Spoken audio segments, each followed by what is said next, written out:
APEC, Donald Trump stresses ties with Asia-Pacific, but calls for better trade deals.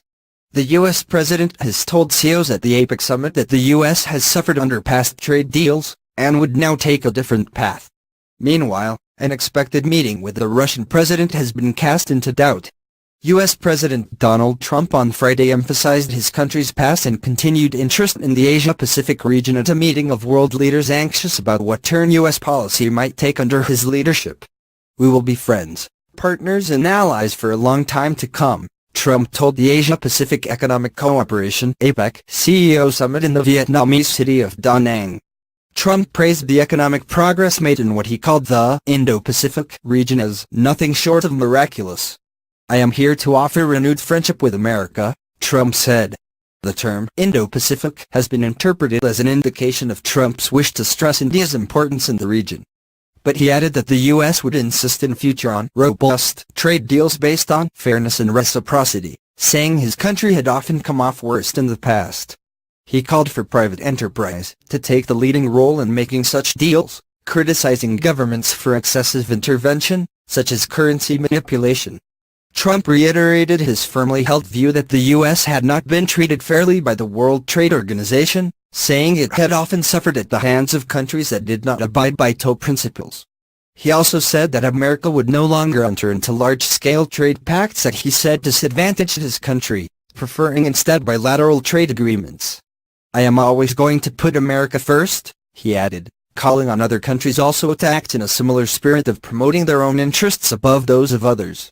Trump's visit comes amid uncertainty in the region with regard to U.S. intentions, with the U.S. president coming to power on the back of a campaign espousing protectionism and America First policies. One of his first acts as president was to withdraw the U.S. from the Trans-Pacific Partnership (TPP) trade deal, turning his back on the so-called Asia Pivot policy favored by his predecessor, Barack Obama, who wanted to bolster U.S. influence in the region as a counterbalance to China. The remaining 11 potential partners are trying to salvage what remains of the deal on the sidelines of the APEC summit in Vietnam. Japan's economy minister, Toshimitsu Motegi, said late on Thursday that an agreement in principle had been made to forge ahead without the U.S., but his words were later contradicted by Canada's foreign trade minister, François-Philippe Champagne. Talks, which went until well into Friday morning, were to continue in the afternoon. APEC brings together heads of governments from across the Pacific Rim to discuss economic issues.